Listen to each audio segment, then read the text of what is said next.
نستعينه ونستغفره ونعوذ بالله تعالى من شرور أنفسنا وسيئات أعمالنا من يهد الله فلا مضل له ومن يضلل فلا هادي له أشهد أن لا إله إلا الله وحده لا شريك له وأشهد أن محمدا عبده ورسوله وصفيه وخليله أرسله ربه رحمة للعالمين وحجة على العباد أجمعين اللهم صل وسلم وبارك وزد وأنعم على نبينا وحبيبنا وشفيعنا وقرة أعيننا محمد صلى الله عليه وسلم وعلى آله وصحبه ومن تبعهم بإحسان إلى يوم الدين أما بعد فإن أصدق الحديث كتاب الله وخير الهدي هدي محمد صلى الله عليه وسلم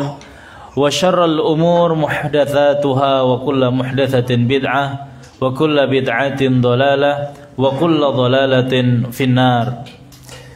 Jamaah ikhwah fiddin, bapak-bapak, ibu-ibu yang insyaallah senantiasa dirahmati Allah Subhanahu wa taala. Alhamdulillah kita bersyukur kepada Allah Subhanahu wa taala karena pada malam yang insyaallah dengan penuh barakah ini kita kembali bisa bertemu, bisa mengkaji hadis-hadis Nabi sallallahu alaihi wasallam yang dikumpulkan ditulis oleh Imam An-Nawawi rahimahullahu taala dalam kitabnya Al-Arba'in An-Nawawiyah, yang mana pertemuan yang lalu kita sudah membahas hadis yang sangat mulia, hadis yang sangat penting yang diriwayatkan oleh Abdullah ibnu Umar radhiyallahu anhuma, yang mana Nabi sallallahu alaihi wasallam memberikan kita pedoman bagaimana menghadapi dunia ini, memberikan satu rumus ya,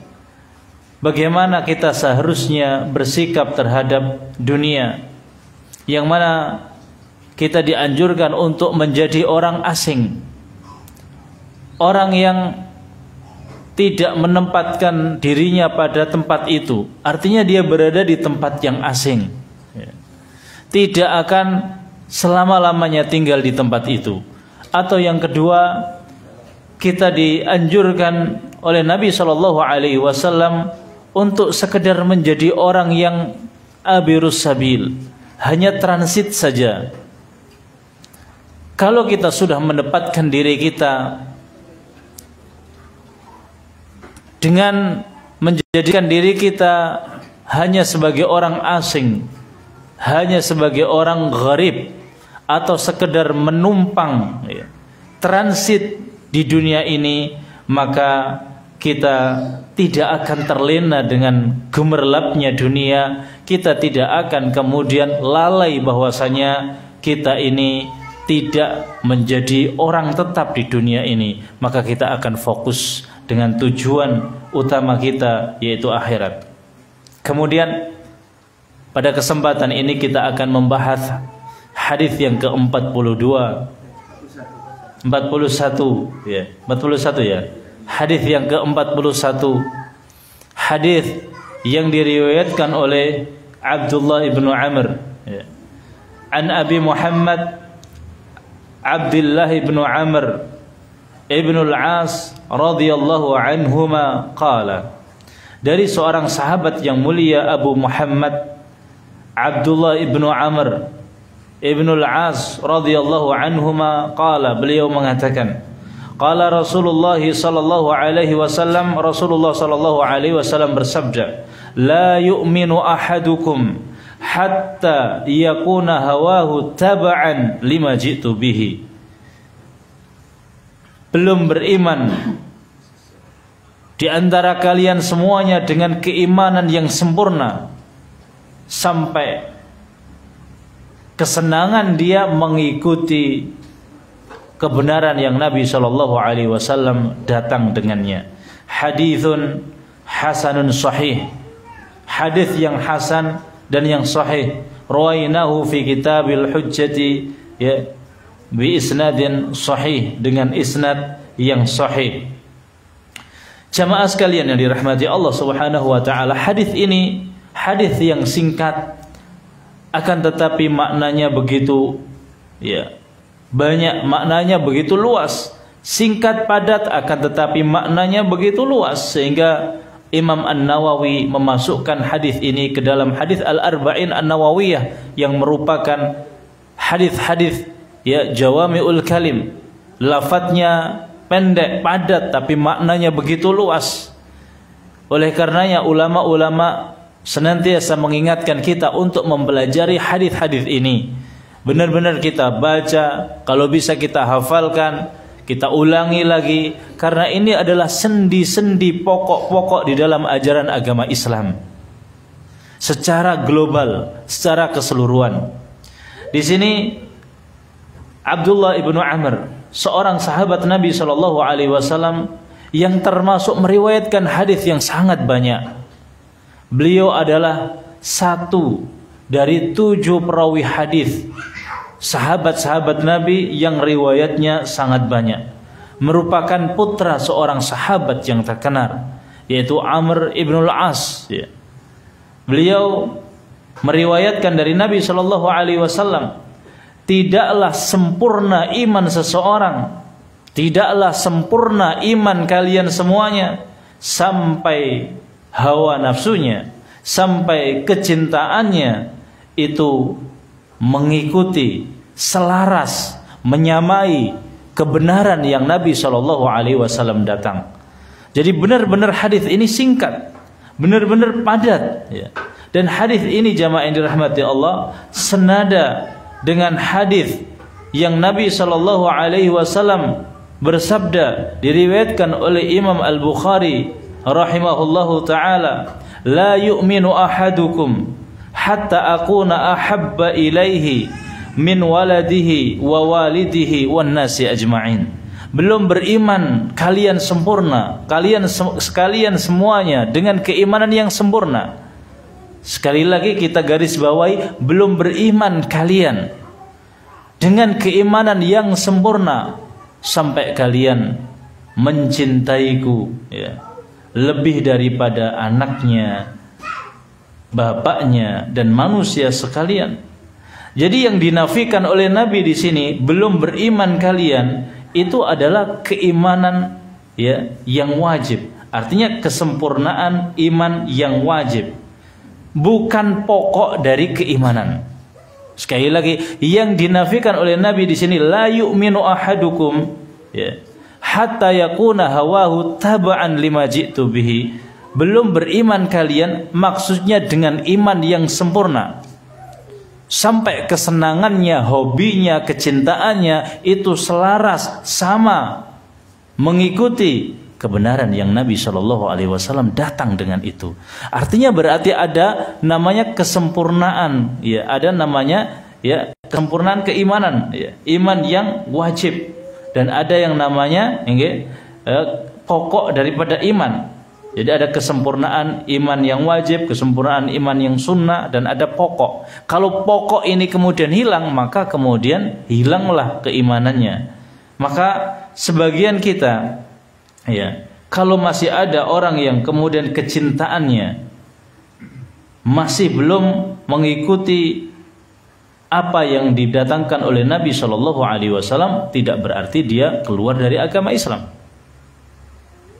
Saya ulangi lagi, kalau seandainya ada seseorang yang kecintaannya itu tidak sama dengan apa yang didatangkan oleh Nabi, meskipun tidak semuanya Nah, kalau semuanya, artinya kalau ada orang yang dia membenci apa yang dicintai oleh Nabi atau yang datang dari Nabi semuanya secara keseluruhan, maka dia bukan orang mukmin.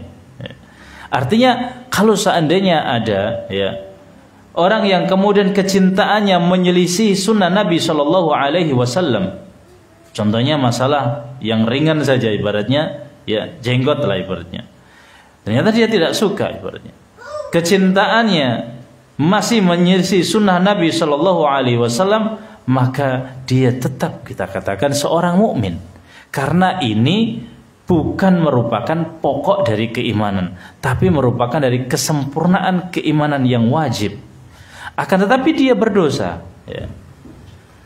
karena yang dinafikan adalah kesempurnaan iman. kesempurnaan iman. Meskipun dia berdosa, ya. Ini adalah kesempurnaan iman yang wajib. Jadi bukan kesempurnaan iman yang mustahab dan juga bukan yang pokok. Jadi apa yang dinafikan oleh Nabi Shallallahu Alaihi Wasallam kalau bukan yang pokok, ya kesempurnaan iman yang wajib. Ya. Jamaah yang dirahmati Allah Subhanahu Wa Taala, maka kita dianjurkan untuk kemudian selaras kesenangan kita, hobi kita, kecintaan kita dengan apa yang Nabi Shallallahu Alaihi Wasallam datangkan. Tidak hanya itu, bahkan kita juga ya diperintahkan, karena hadis ini senada dengan la yu'minu ahadukum hatta ya yuhibba, belum beriman kalian semuanya sampai kemudian kapan? Sampai akuna ahabba ilaihi min waladihi wa walidihi wan nasi ajmain. Kalian belum beriman sampai, kata Nabi SAW, aku ini lebih dia cintai min waladihi, ketimbang anaknya, wa walidihi, dan bapaknya, serta manusia semuanya. Ya. Oleh karenanya dalam satu riwayat yang sahih, Umar ibn Khattab ya radhiyallahu anhu pernah kemudian mengatakan, ya Rasulullah, la anta ahabbu ilayya min kulli syai' illa min nafsi. Wahai Rasul, engkau adalah manusia yang paling aku cintai, ya, setelah aku mencintai diriku sendiri. Faqala Nabi sallallahu alaihi wasallam, maka Nabi sallallahu alaihi wasallam mengatakan, bersabda, la walladhi nafsi biyadi, demi jiwaku yang berada di genggaman Allah Subhanahu wa taala, ya, hatta akuna ahabba ilaika min nafsik, ya, belum beriman dengan keimanan yang sempurna tentunya, sampai saya benar-benar lebih engkau cintai daripada engkau mencintai dirimu, ya. Maka kemudian Umar mengatakan, fa innahu al-an wallahi la anta ahabbu ilayya min nafsi. Sekarang ya Rasulullah, demi Allah, engkau lebih aku cintai ketimbang aku kemudian mencintai diriku, apalagi mencintai orang lain. Maka Nabi Shallallahu Alaihi Wasallam mengatakan, al-an ya Umar, sekarang baru, ya. Maka kata Ibnu Taimiyah rahimahullahu taala, di sini ada kaidah, ya. Artinya, qala Syekhul Islam Ibnu Taimiyah rahimahullahu taala, mahabbatullah bal mahabbatullah wa rasulihi min a'zami wajibatil iman. Kata Ibnu Taimiyah rahimahullahu taala, mencintai Allah, mencintai Rasul itu merupakan a'zamul wajibat, kewajiban yang paling besar di dalam masalah keimanan. Wa akbaru usulihi, dan termasuk pokok yang paling besar, ya. Wa ajallu qawaidihi, dan termasuk kaidah yang sangat-sangat besar. Bal huwa aslu kulli amalin min a'malil imani waddin. Bahkan dia termasuk pokok dari semua amalan-amalan keimanan dan amalan-amalan yang ada di agama. Memang benar, membahas tentang masalah al-hubbu fillahi wal bughdu fillah. Pembahasan tentang masalah cinta karena Allah, benci karena Allah, ini merupakan pembahasan yang tinggi di dalam akidah. Oleh karenanya, authaqul ura, tali yang paling kuat, ya, adalah bughdu fillah wal hubbu fillah. Cinta karena Allah, ya, benci karena Allah. Oleh karenanya Allah Subhanahu wa taala berfirman, qul in kana aba'ukum, katakanlah kalau seandainya bapak-bapak kalian, wa abna'ukum, dan anak-anak kalian, wa ikhwanukum, dan saudara-saudara kalian, wa azwajukum, dan istri-istri kalian, wa ashiratukum, keluarga-keluarga kalian, wa amwalun iktaraftumuha, amwal, harta-harta yang kalian usahakan, wa tijaratun takhshawna kasadaha, dan juga perniagaan, perdagangan, bisnis yang kamu takutkan kerugiannya, ya. Wa masakinu tardaunaha, dan tempat-tempat rumah-rumah yang kamu bangun dengan megah yang kamu cintai, ya. Kemudian Allah mengatakan, ahabba ilaikum minallahi wa rasulihi wa jihadin fi sabilihi fatarabbasu. Itu semuanya dari ayah, anak, istri, keluarga, harta, bisnis, rumah-rumah, itu lebih kamu cintai daripada Allah, Rasulnya, jihad, fatarabbasu, maka tunggu saja ya. Fatarabbasu, tunggu sampai kemudian datang ya perkara Allah Subhanahu wa taala. Maka Imam Al-Qurtubi mengatakan di dalam tafsirnya ya, qala Al-Qurtubi rahimahullahu taala fil ayati dalilun ala wujubi hubbillahi wa rasulih. Ini dalil wajibnya kita mencintai Allah dan mencintai Rasulnya.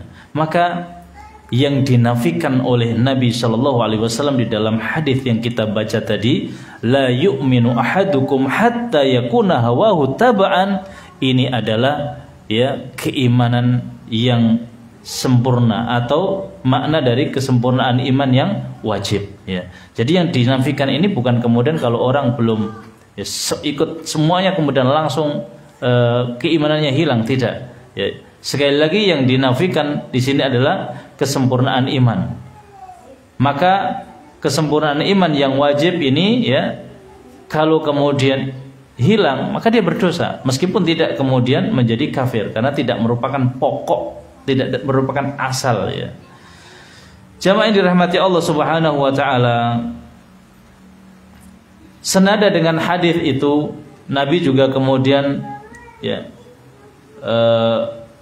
bersabda dengan hadis yang tadi. Kemudian Syekh Al-Utsaimin rahimahullahu taala mengatakan ya, bahwasanya yang lebih sering terjadi kepada kaum muslimin, sebagian ya mereka itu mencintai Allah dan Rasulnya, akan tetapi amalan-amalan mereka ada yang menyelisihi sunnah-sunnah Nabi Sallallahu Alaihi Wasallam.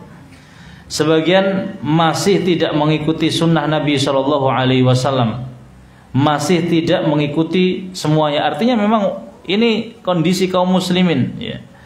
Kondisi secara umum kaum muslimin mencintai Nabi Shallallahu Alaihi Wasallam, mencintai Allah Subhanahu Wa Taala, mengikuti sunnah, tapi ada beberapa yang kemudian ditinggalkan. Nah ini berarti masih tergolong orang yang mukmin. Kalau seandainya segala sesuatu itu ditinggalkan, dia tidak mencintai apa yang dicintai oleh Nabi, ya, artinya dia membenci yang dicintai Allah dan Rasulnya, kemudian mencintai yang dibenci Allah dan Rasulnya, maka ya sudah, berarti dia tidak seorang yang Muslim. Ini komentarnya Syekh Al-Utsaimin rahimahullah taala. Artinya masih banyak yang dicintai meskipun ada yang dibenci, ya. Nah, kalau seandainya konteksnya seorang muslim, kalau dia sudah menyelisihi sunnah Rasulullah Shallallahu Alaihi Wasallam, ya, maka dia sudah melakukan satu kemaksiatan, ya. Dia sudah melakukan kemaksiatan. Kenapa? Karena dia telah membuang ya kesempurnaan iman yang wajib, bukan yang mustahab. Karena Nabi sudah mengatakan la yu'minu ahadukum. Dan ini merupakan kesempurnaan iman yang wajib. Sebagaimana Nabi tadi mengatakan la yu'minu ahadukum, artinya tidak beriman seorang dari kalian semuanya sampai dia menjadikan hawa nafsunya. Ada yang menafsirkan kesenangannya, ada yang menafsirkan hawa nafsunya. Karena di sini hawa ya. La yu'minu ahadukum hatta yakuna hawahu taba'an. Bisa diartikan tidak sempurna keimanan salah satu di antara kalian sampai hawa nafsunya ya mengikuti kebenaran yang Nabi Shallallahu Alaihi Wasallam bawa. Ya. Maka hawa nafsu di sini biasanya ya itu bermakna negatif, tapi di sini bermakna positif. Ya, kita sering mendengar ya orang-orang itu senantiasa mengikuti hawa nafsunya, berarti ini konteksnya konteks negatif. Ya. Akan tetapi hawa nafsu bisa berarti mungkin ya baik. Kenapa? Karena arti dari hawa nafsu sendiri ya itu adalah kecintaan yang ada di jiwa. Maka barang siapa yang hawa nafsunya mengikuti apa yang didatangkan oleh Nabi, artinya dia mengikuti kebenaran yang Nabi Shallallahu Alaihi Wasallam datang dengannya, maka itu hawa nafsu yang baik. Ya. Maka kita bisa menyimpulkan ya makna dari hadis di sini, tidaklah sempurna keimanan seorang di antara kalian sampai dia menjadikan kesenangannya, kecintaannya, hobinya, hawa nafsunya itu mengikuti kebenaran yang Nabi Shallallahu Alaihi Wasallam datangkan. Ya. Oleh karenanya jamaah yang dirahmati Allah, Nabi Shallallahu Alaihi Wasallam harus menjadi patokan hukum bagi kita semuanya. Nabi Shallallahu Alaihi Wasallam harus kemudian yang kita jadikan sebagai orang yang menghakimi dan kita ambil keputusannya. Maka Allah berfirman, "Fala warabbika la yu'minuna hatta yuhakkimuka fima shajara bainahum, thumma la yajiduna fi anfusihim harajan mimma qadaita wa yusallimu taslima." Fala warabbik, maka demi Allah, demi Tuhanmu, la yu'minun, mereka belum beriman. Sampai kapan? Hatta yuhakkimuka fima shajara bainahum, sampai ketika kalau ada pertikaian, perselisihan, mereka itu menjadikan engkau wahai Muhammad hakim, menjadi pemutus perkara, ya. Tsumma la yajiduna fi anfusihim haraj. Kemudian kalau engkau sudah memberikan mereka putusan, sudah memberikan ya perhakiman, mereka tidak ada rasa grundel dalam hatinya, tidak ada kemudian perasaan yang ya tidak senang terhadap apa yang engkau hakimi. Wa yusallimu taslima. Kemudian dia mau menerima dengan sepenuh-penuhnya. Maka seseorang mukmin belum dikatakan imannya sempurna sampai dia menjadikan Nabi Shallallahu Alaihi Wasallam hakim, pedoman, ya.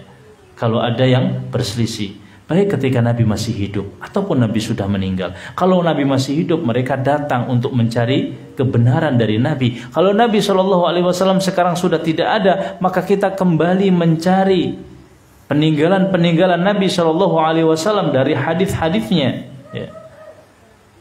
Dari hadis-hadisnya kita lihat apa yang ditinggalkan oleh Nabi Shallallahu Alaihi Wasallam. Kalau memang sudah kemudian diputuskan oleh Nabi seperti itu, maka kita harus menerima dengan legowo, menerima dengan hati yang memang tenang, tidak gerundel. Contohnya kalau seandainya kita berdebat tentang masalah ya musik, apakah halal atau haram, ya udah kita kembalikan kepada Allah dan Rasulnya, kita cari dalilnya, ya. Apakah memang kemudian musik ini haram atau halal, ya.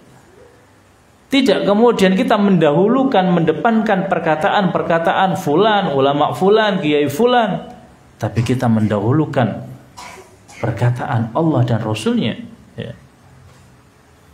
Kalau kemudian kita sudah mendapatkan perkataan Allah seperti ini, perkataan Rasul seperti ini, maka kita harus menerima dan tidak boleh kemudian gerundel.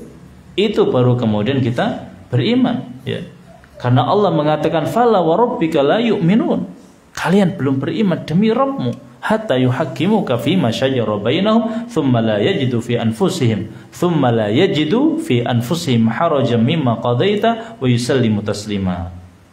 Maka kita harus menerima. Oleh karenanya Allah juga menegaskan dalam surat yang lain, wa ma kana lil mu'minin wala mu'minatin idza qadallahu wa rasuluhu amran ay yakuna lahumul khiyaratu min amrihim. Wa ma kana lil mu'minin, tidak layak bagi seorang mukmin, wala mu'minatin, dan juga orang mukminah. Ini siapa di antara kita jamaah yang mengaku kalau kita mukmin, yang mengaku kalau kita mukminah, maka dengarkanlah. Wa ma kana lil mu'minin wala mu'minatin, tidak layak bagi orang mukmin dan mukminah idza qadallah, kalau Allah sudah memutuskan, wa rasuluhu, dan juga rasulnya, amron, satu perkara, ya, ayyakuna lahumul khiyarah, kemudian dia masih mau pilih-pilih. Lah kan ada kata ulama yang ini itu begini, lah kan ada katanya fulan tuh ini begini dan harus mengikuti begini, padahal di depannya adalah ayat, di depannya adalah hadis, masih kemudian memilih dan memilah. Maka apa? Ya, ayyakuna lahumul khiyaratu min amrihim wa may ya'sillaha wa rasulahu faqad dhalla dhalalan mubina. Maka barang siapa berani memaksiati Allah dan Rasulnya, maka jelas-jelas dia sudah merupakan orang yang sesat, dan sesat-sesatnya yang nyata. Na'udzubillah min dzalik. Ya. Dan pernah terjadi dalam kisah yang diriwayatkan oleh Anas, ya, bin Malik, seorang laki-laki yang bernama Julaibib, ya. Julaibib dikisahkan adalah manusia atau laki-laki sahabat Nabi SAW yang mungkin wajahnya kurang ganteng gitu. Maka suatu hari Nabi kemudian mengatakan, ya Julaibib, apakah kamu ingin menikah? Gitu. Apakah engkau ingin menikah, wahai Julaibib? Julaibib juga tahu diri jamaah, ya orangnya miskin, wajahnya pas-pasan, gitu. Kemudian dia juga pasti banyak yang nolak, gitu. Maka dia mengatakan gak ada yang mau mungkin Rasulullah, ya. Sampai kemudian Nabi menemukan ada seseorang yang suaminya meninggal dunia. Nabi kemudian mendatanginya dan melamar. Maka bapaknya orang ini senang, gembira luar biasa. Tapi Nabi mengatakan, tapi saya melamar bukan untuk saya. Lalu untuk siapa ya Rasulullah? Untuk Julaibib. Julaibib, katanya. Manusia yang terkenal, sahabat terkenal dengan, ya mungkin kurang gantengnya dia, meskipun hatinya baik, luar biasa. Akhirnya dia mengatakan, ya udah tunggu sebentar, saya musyawarah dulu kepada ibunya. Ibunya diberitahu Nabi SAW melamar anak kita, senang gitu. Tapi bukan untuk dia, untuk siapa? Untuk Julaibib. Jangan. Ternyata gadis perempuan anaknya itu ya mendengar di balik tirainya, di balik kamarnya, dia langsung mengatakan, ya wa ma kana lil mu'minin wala mu'minatin idza qadallahu wa rasuluhu amran ay yakuna lahumul khiyarah. Kalau kita mengaku iman, mukmin, maka enggak boleh kemudian memilih-milih yang kemudian diputuskan oleh Allah dan Rasulnya. Jamaah sekalian yang dirahmati Allah Subhanahu wa taala. Dan barang siapa yang kecintaannya ya itu menyelisih cintanya Allah Subhanahu wa taala dan Rasulnya, atau dia mencintai apa yang dibenci oleh Allah dan Rasulnya, maka itu bisa sampai kemudian derajat dia menyerupai orang yang kafir yang Allah Subhanahu wa taala firmankan, dzalika bi annahum karihu ma anzalallah fa ahbatu a'malahum. Kalau ada orang yang benci dengan yang dicintai oleh Allah, ditetapkan oleh Allah, maka ditakutkan seperti ayat ini. Dzalika bi annahum, orang-orang kafir ini ternyata pembahasan ini, tapi barang siapa yang menyerupai maka ditakutkan seperti itu. Allah mengatakan dzalika bi annahum karihu. Mereka itu kenapa menjadi seperti itu? Karena mereka karihu bima anzalallah, terhadap apa yang Allah turunkan. Dzalika bi annahum karihu ma anzalallahu fa ahbata a'malahum. Karena mereka itu membenci terhadap apa yang Allah turunkan, maka Allah hapuskan, binasakan amal-amalnya semuanya. Maka barang siapa yang membenci Al-Qur'an, membenci sunnah, membenci hadis Nabi sallallahu alaihi wasallam, ditakutkan nasibnya akan sama. Bisa kemudian amalnya hilang, bisa kemudian amalnya hancur, dihancurkan oleh Allah Subhanahu wa taala, atau sebaliknya ya. Dia kemudian mencintai yang dibenci oleh Allah Subhanahu wa taala. Dan ini peringatan buat kita semuanya, introspeksi buat diri kita semuanya. Barang siapa yang kemudian mencintai apa yang dibenci oleh Allah dan Rasulnya, Allah kemudian berfirman, dzalika bi annahum ittaba'u ma askhatallah wa karihu ridwanahu fa ahbata a'malahum. Mereka ya, seperti itu karena mereka mengikuti apa yang Allah benci, dan mereka ya membenci apa yang Allah Subhanahu wa taala ridhoi, fa ahbata a'malahum, maka Allah hilangkan, binasakan amal-amalnya. Jadi intinya setiap muslim jamaah memiliki dua kewajiban. Yang pertama, dia harus mencintai apa yang dicintai oleh Allah dan Rasulnya. Kalau dia sudah mencintai apa yang dicintai oleh Allah dan Rasulnya, artinya dia berada di dalam ibadah setiap hari. Kalau dia sudah mencintai apa yang Allah cintai, artinya dia menjalankan kewajiban agama. Karena yang dicintai oleh Allah Subhanahu wa taala baik yang lahir ataupun yang batin, baik perkataan atau perbuatan, baik yang wajib ataupun yang sunnah, itu merupakan ibadah. Jadi pengertian ibadah kita sudah tahu yang disampaikan oleh Syekhul Islam, kullu ismin jami'in likulli ma yuhibbuhu Allah wa yardahu minal aqwali wal af'al. zahiratan wa batinah, segala sesuatu yang dicintai diridhoi oleh Allah Subhanahu wa taala, baik perbuatan atau lisan, yang zahir atau yang batin, itu ibadah. Maka kewajiban kita sebagai orang muslim adalah mencintai apa yang dicintai oleh Allah Subhanahu wa taala. Maka kalau kita sudah mencintai apa yang dicintai oleh Allah, ini kewajiban kita, maka kita akan mengerjakan ibadah-ibadah itu sendiri. Maka wajib bagi setiap muslim untuk mencintai apa yang dicintai oleh Allah Subhanahu wa taala, mencintai apa yang dicintai oleh Nabi Shallallahu Alaihi Wasallam. Maka tidak hanya kewajiban yang dia akan kerjakan, bahkan yang sunnah-sunnah juga akan dia kerjakan. Ya. Karena sesuatu yang dicintai oleh Allah, dia akan senantiasa dia mencintai. Kewajiban yang kedua, membenci apa yang dibenci oleh Allah dan Rasulnya. Sehingga berangkat dari kebencian yang dia benci karena Allah membenci itu, maka dia akan meninggalkan semuanya yang haram. Karena tidak ada sesuatu yang dikatakan haram kecuali itu dibenci oleh Allah Subhanahu wa taala. Bahkan kalau dia itu membenci apa yang dibenci oleh Allah, makruh-makruh pun akan dia tinggalkan. Karena yang makruh adalah yang dibenci. Artinya dia akan meninggalkan yang makruh. Ya.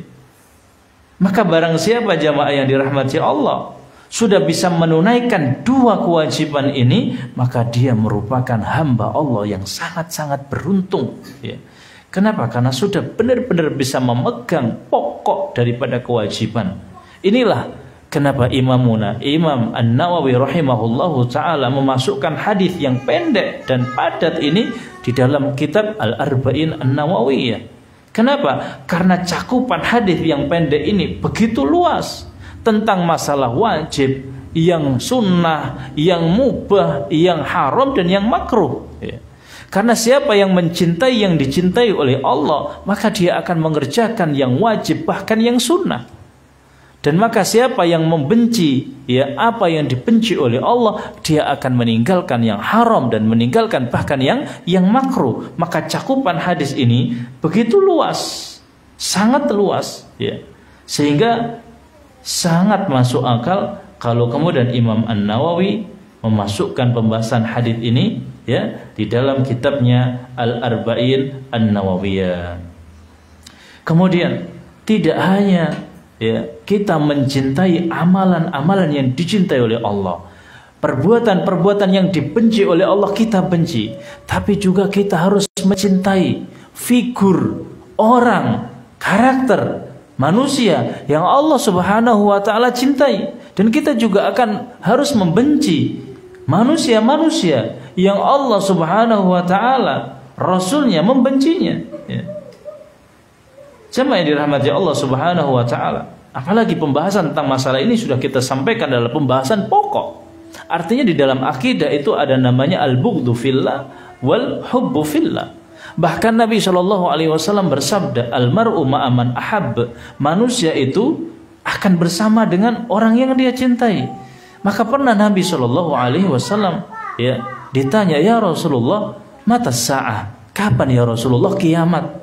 Maka Nabi mengatakan kepada orang yang bertanya ini, karena kadang-kadang ada orang yang bertanya tapi pertanyaannya salah, tidak langsung ditegur oleh Nabi Shallallahu Alaihi Wasallam, tidak langsung dijawab, ya, tidak langsung dijawab kapan kiamat, kemudian dijawab begini, tidak, tapi dibenarkan ya cara bertanyaannya. Nabi kemudian mengatakan, madza a'adatta laha, apa yang kamu siapkan? Dia mengatakan hubbul, ya, mencintai Allah dan mencintai Rasulnya. Dan orang yang mencintai Allah, mencintai Rasulnya, kata Nabi, almar'u ma'aman ahab, manusia-manusia itu akan dikumpulkan bersama orang yang dicintai. Dan hadis ini meskipun almar'u ma'aman ahab ini ibaratnya redaksinya berbeda-beda, akan tetapi ada lafaz almar'u ma'aman ahab diriwayatkan oleh 30 sahabat kurang lebih. Artinya ini adalah hadis yang mutawatir maknawi. Jadi sahabat yang meriwayatkan di antara Anas ibnu Malik mengatakan, ya, Ma ra'aitu, saya tidak melihat sahabat Nabi itu bergembira lebih dari bergembiranya ketika Nabi mengatakan seperti itu. Maka dia mengatakan uhibbullah, uhibbu Abu Bakar, uhibbu Umar, uhibbu Utsman, uhibbu Ali. Mencintai, ya. Maka pembahasan hadis ini tidak hanya amalan tapi juga mencintai seseorang, ya. Mencintai seseorang. Makanya kalau kemudian kita mencintai orang-orang yang Allah benci, bisa berakibat fatal. Bisa berakibat fatal. Sebagaimana ya Imam Syafi'i mengatakan, "Uhibbus solihina walastu minhum. Arju an anala bihimus syafa'ah." Dalam syairnya Imam Syafi'i, "Uhibbus solihin," aku mencintai orang-orang soleh, walastu minhum, meskipun saya tidak termasuk orang yang soleh. Padahal Imam Syafi'i, arju an anala bihimus syafa'ah, dan saya berharap bisa mendapatkan syafaat dari mereka. Wa akrahu ya tijaratuhumul ma'asi, dan saya ya benci. Wa akrahu man tijaratuhumul ma'asi, saya benci orang yang perdagangannya itu maksiat, ya. Wa in kunna fil bid'ati sawa, meskipun kita itu kadang-kadang ya bermaksiat sebenarnya, tapi saya benci, ya. Maka cakupan hadis ini benar-benar tinggi, benar-benar luas. Dalam satu ayat Allah berfirman, "Wa yauma ya'addu dzalimu 'ala yadayhi," dan ingatlah pada hari kiamat nanti ada orang zalim itu menggigit, tidak yang digigit tidak jarinya tapi kedua tangannya. Bagaimana kita nggak bisa bayangkan nanti ketika di hari kiamat, tidak jari, kalau jari mungkin. Wa yauma ya'addu dzalimu 'ala yadayhi, kedua tangannya digigit, dimasukkan. Yaqulu ya laitani takhadtu ma'ar rasuli sabila, aduhai kiranya dulu saya menjadikan Rasul itu sebagai ya kekasih. Ya. Kenapa kok begitu? Diriwayatkan dari berbagai macam ya kitab-kitab tafsir. Dulu ada seorang yang namanya seorang disebutkan ya Ubay bin Khalaf ya, dan Uqbah bin Abi Mu'id ya. Itu ada salah satu di antara mereka. Orangnya memang dermawan. Jadi kalau dia setelah selesai safar, itu pasti ngundang orang-orang besar yang ada di Mekah, orang-orang Quraisy. Termasuk Nabi Muhammad diundang. Untuk apa diundang? Dijamu, suruh makan. Ini termasuk sifatnya orang Arab. Dimuliakan. Nabi Muhammad diundang. Begitu Nabi masuk, ya biasa ngobrol enak. Tapi Nabi ketika disuruh makan, Nabi nggak mau makan sampai kamu mengucapkan kalimat ya syahadat. Orang ini takut, ya namanya kalau seandainya tersebar Muhammad diundang nggak mau makan, gitu. Akhirnya dia mau mengucapkan syahadat. Begitu selesai dia mengucapkan syahadat, temannya satunya lagi ya datang ya. Uqbah yang mengatakan tuh ya syahadat, temannya Ubay bin Khalaf datang dan dia bercerita, tadi Muhammad saya undang, gak mau makan dia sampai kalau saya mau syahadat. Terus kamu syahadat? Iya saya syahadat. Kata ya Ubay bin Khalaf, dia mengatakan, mulai dari hari ini wajahmu ya, tidak berhak melihat wajahku dan saya tidak menjadi teman kamu. Kata Ibnu Mu'id mengatakan, enggak, tadi saya tuh gak serius supaya Muhammad ini mau makan gitu. Sallallahu alaihi wasallam. Tidak sampai kamu ya meludahi muka Muhammad gitu. Akhirnya dia kemudian berdiri mendatangi Nabi Muhammad dan kemudian dia ludahi Nabi Muhammad. Turunlah ayat ini.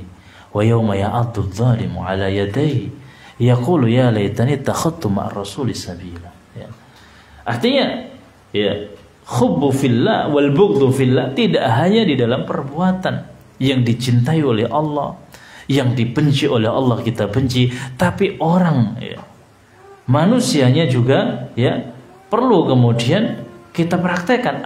Artinya kita mencintai orang-orang yang dicintai oleh Allah Subhanahu wa taala, membenci orang yang dibenci oleh Allah Subhanahu wa taala. Dan hati-hati sebagaimana yang pernah kita bahas di kesempatan-kesempatan yang telah lalu. Ibnu Rajab Al-Hambali membawakan ya Artinya Imam An-Nawawi ini kemudian menjelaskan ya hadis yang pernah kita bahas, man adali waliyan Allah, ya. Nabi meriwayatkan dari Allah Subhanahu wa taala, man adali waliyan faqad adzantuhu bil harbi. Barang siapa ya yang memusuhi wali-waliku. Wali di sini kita terangkan dulu adalah orang yang amalannya, solehnya itu banyak dan ketakwaannya kepada Allah Subhanahu wa taala begitu besar. Alladzina amanu wa kanu yattaqun. Imannya besar, imannya dalam dan takwanya ya pada Allah Subhanahu wa taala. Artinya amal dan iman ya. Orang yang dicintai oleh Allah enggak boleh kemudian kita kemudian musuhi. Dan Ibnu Rajab Al-Hambali rahimahullahu taala mengatakan, dan ini faidah dari Ibnu Rajab, pensyarah hadis ya yang dibawakan oleh Imam Nawawi ini. Beliau mengatakan, maksiat yang terjadi itu kebanyakan karena tidak mau mengamalkan hadis ini. Kalau seandainya kita mau mengamalkan hadis ini ya, maka pasti maksiat itu tidak kita lakukan. Baik itu maksiat berupa syirik, baik itu maksiat yang berupa bid'ah, ataupun maksiat-maksiat yang lainnya, yang baik merupakan dosa-dosa besar ataupun dosa-dosa kecil, baik itu mabuk-mabukan, baik itu mencuri, baik itu kemudian mengumpat, kita membicarakan aib orang lain, itu semuanya berangkat dari ya kita tidak mengamalkan hadis ini, yaitu tidak mencintai apa yang dicintai oleh Allah dan membenci apa yang dibenci oleh Allah Subhanahu wa taala. Tapi kita mendahulukan hawa nafsu kita. Orang yang berbuat syirik ya, mereka mendahulukan hawa nafsu. Orang yang berbuat bid'ah, Allah Subhanahu wa taala, Nabi SAW sudah memberikan garis lurus, inilah ibadah yang harus kita lakukan, tapi dia mengikuti hawa nafsunya. Enggak, itu kurang bagus, harus begini dan begitu, sehingga dia tidak mencintai apa yang Nabi SAW berikan. Dia belum puas, dia belum merasa ngeh dengan apa yang kemudian ya diberikan Rasulullah SAW dari ibadah, sehingga dia tidak bisa mengontrol ya hawa nafsunya. Kenapa? Karena dia ingin lebih daripada itu. Ketika dia belum bisa mengontrol kecintaannya dengan apa yang Allah dan Rasulnya datangkan, maka dia bisa melanggar tentang masalah akidah, berbuat syirik. Dia juga bisa melanggar, melakukan sesuatu yang bid'ah, baik itu ya orang-orang yang menyembah selain Allah, menyembah Allah, tapi juga menyembah orang-orang soleh, menyembah kuburannya, menyembah Uzair, menyembah Nabi Isa, ya semua itu ya karena mereka merasa belum puas, ya. Masih mengikuti hawa nafsunya. Makanya orang-orang yang melakukan bid'ah itu ulama dulu mengatakan mereka adalah ahlul ahwa. Mereka itu orang-orang pengikut hawa nafsu, ya. Jamaah yang dirahmati Allah Subhanahu wa taala. Meskipun semua ya sudah jelas yang diajarkan oleh Nabi Shallallahu alaihi wasallam, tapi kalau ya memang kita belum mengikuti apa yang diperintahkan oleh Allah dan Rasulnya, artinya mencintai yang dicintai oleh Allah, kemudian membenci apa yang dibenci oleh Allah, maka itu merupakan indikasi keimanannya itu masih belum penuh, masih belum kuat, ya. Jadi kalau ada orang yang mencintai ya menyelisih apa yang dicintai oleh Allah, dia membenci apa yang dicintai oleh Allah, mencintai apa yang dibenci oleh Allah, berarti itu indikasi, tanda-tanda kalau keimanannya itu ya belum kuat, ya belum kuat. Maka ada jamaah yang dirahmati Allah, orang yang kemudian menghalalkan apa yang diharamkan oleh Allah Subhanahu wa taala, sebagaimana sabdanya Nabi sallallahu alaihi wasallam, la ya'tuna qaumun yastahilluna al-harr wal harira wal ma'azif. Akan datang suatu kaum nanti yang menghalalkan perzinaan, menghalalkan sutra, menghalalkan ma'azif, alat-alat musik. Kenapa? Karena mengikuti hawa nafsunya.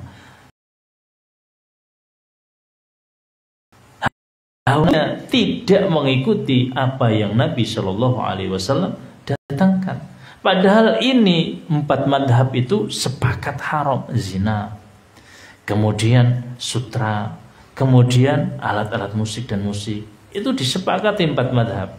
Akan tetapi banyak sekali kaum muslimin yang tenggelam di dalam kemaksiatan itu. Makanya jamaah yang dirahmati Allah Subhanahu wa taala, kita diperintahkan, dianjurkan oleh Nabi untuk menyamakan, menyelaraskan hobi kita, kesenangan kita dengan kebenaran yang mendatangkan. Contohnya kalau ada orang yang hobinya melukis, tidak harus kita kemudian meninggalkan hobi kita. Yang biasanya hobinya melukis, janganlah melukis benda-benda yang bernyawa. Tidak boleh melukis ya yang memiliki nyawa. Karena Nabi SAW bersabda, "Asyaddun nasi azaban yaumal qiyamah al-musawwirun." Manusia yang paling pedih azabnya besok pada hari kiamat adalah orang yang suka menggambar, yang melukis. Melukis apa? Melukis yang memiliki nyawa, dawatul arwah ya. Karena dalam riwayat yang lain nanti kita disuruh untuk meniupkan roh, dan tidak mungkin kita bisa meniupkan roh itu ya.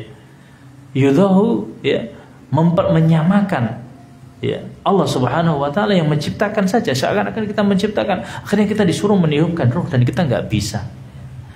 Maka kita tidak harus meninggalkan hobi kita untuk melukis. Tetap silakan melukis, tapi melukislah sesuatu yang dibolehkan. Melukis pemandangan-pemandangan, melukis pohon-pohonan. Maka inilah yang dikatakan oleh Nabi, la yu'minu ahadukum hatta yakuna hawahu taba'an lima ji'tu bihi. Belum beriman kalian semuanya dengan keimanan yang sempurna sampai kesenangannya, hobinya, hawa nafsunya itu mengikuti apa yang Nabi Shallallahu Alaihi Wasallam datang dengannya ya.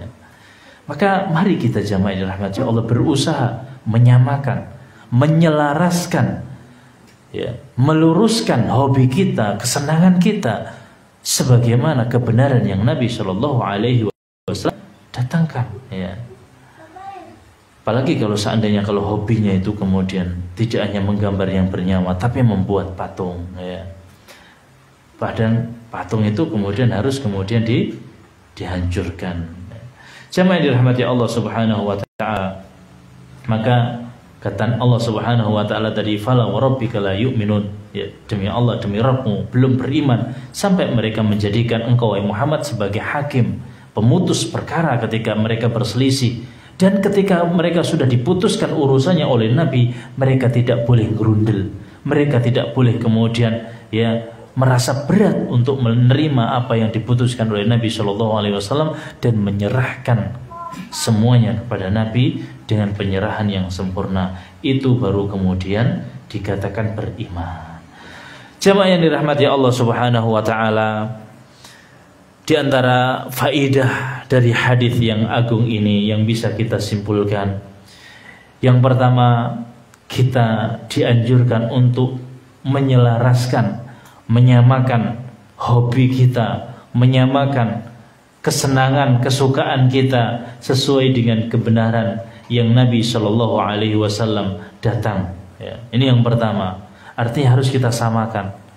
Tidak harus kita buang hobi kita, kecuali memang tidak ada ya kesamaan sama sekali yang didatangkan oleh Nabi Shallallahu Alaihi Wasallam. Maka kita kemudian ya buang hobi itu. Maka kita mengikuti hobi yang kemudian sesuai dengan ya yang didatangkan oleh Nabi Shallallahu Alaihi Wasallam. Yang kedua, tidak boleh kita mencintai apa yang dibenci oleh Allah Subhanahu wa Ta'ala, dan tidak boleh kita ya membenci apa yang dicintai oleh Allah Subhanahu wa Ta'ala.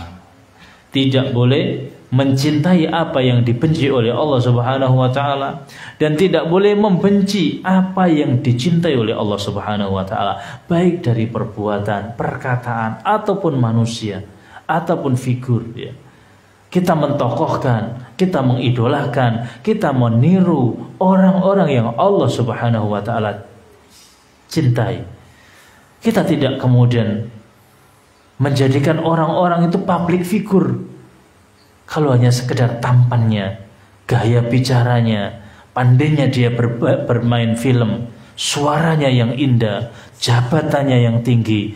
Meskipun mereka itu seperti itu, tapi kalau mereka hanya mencoreng agama Islam, kita tidak boleh kemudian menjadikan public figure, menjadikan contoh dan suri tauladan.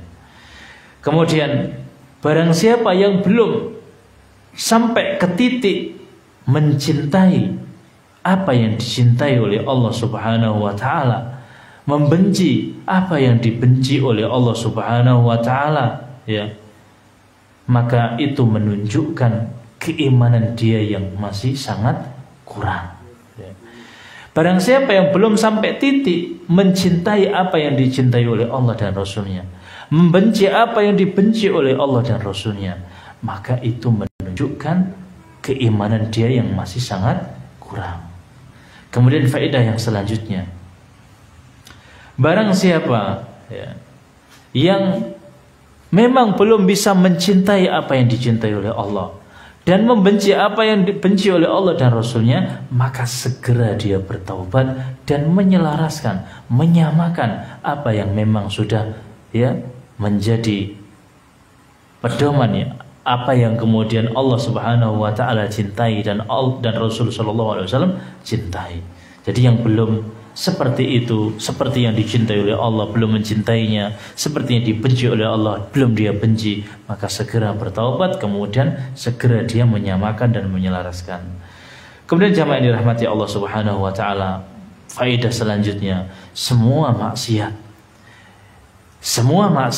baik syirik, bid'ah, dosa-dosa yang besar, dosa-dosa yang kecil, itu semuanya berawal dari, ya, karena masih mencintai apa yang dibenci oleh Allah dan Rasulnya dan membenci apa yang dicintai oleh Allah dan Rasulnya. Itu semua maksiat datangnya dari hal-hal itu. Artinya seperti yang dikatakan oleh Ibnu Rajab Al-Hambali, adanya maksiat yang dilakukan oleh kaum muslimin itu karena banyak yang belum mau mengamalkan hadis ini, yaitu hadis la yu'minu ahadukum hatta yakuna hawahu taba'an lima ji'tu bihi. Belum beriman kalian semuanya sampai hawa nafsunya, keinginannya, hobinya itu menyamai, menyelarasi apa yang Nabi Shallallahu alaihi wasallam datang dengan kebenaran itu. Mungkin ini yang bisa kita sampaikan, ya. Sebelum kita tutup, barangkali ada pertanyaan yang sesuai, ya. Kalau nggak ada, kita tutup dengan bacaan kafaratul majlis. Subhanakallahumma wa bihamdika asyhadu an la ilaha illa anta astaghfiruka wa atubu ilaik. Assalamualaikum warahmatullahi wabarakatuh.